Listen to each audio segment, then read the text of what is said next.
All right, we're building a floating stair. So we did the layout up top there. I hope I shared that with you, but if I didn't, then I'll share it with you now. But I did the layout. I transferred it to the wall to make sure that we have an example stringer.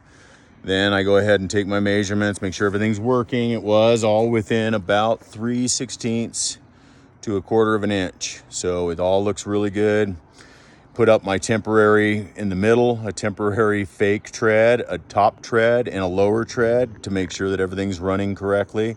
The rise and the run as configured is working, and it works within, like I said, within 1/8 of an inch for rough framing. Now, this is a floating stair, so I'm trying to keep it within less than 1/8 to 1/8 of an inch.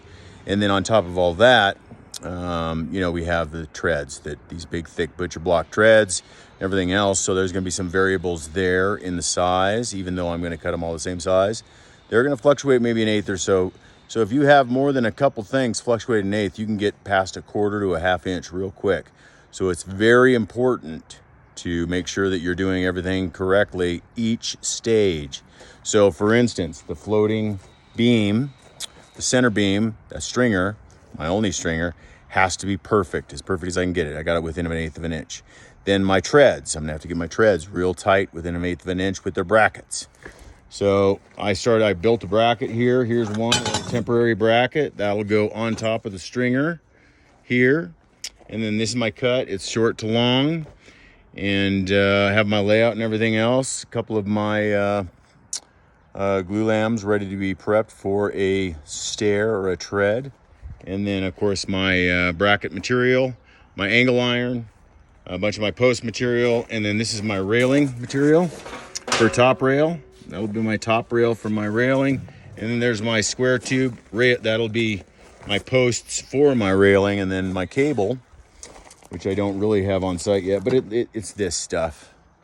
I'm gonna get quite a bit more coming, and then the grommets and the tensioners and all that stuff. But here we go. It's first day on the project, and it's only been a half day, and I'm gonna have this thing set today. But I get remnants, so they're cheap. So that beam right there, instead of costing $800, I got it for a lot less, like 80% off, because it has some, it's been cut. It wasn't a full 20-footer, and I only needed 14 feet, so that's what I got. It was a remnant, what's called a remnant. So that's how I save a lot of money, save my clients a lot of money. I'm doing a job here for this floating stair for, I think, about $8 grand. Most people would be 12, 15, 20.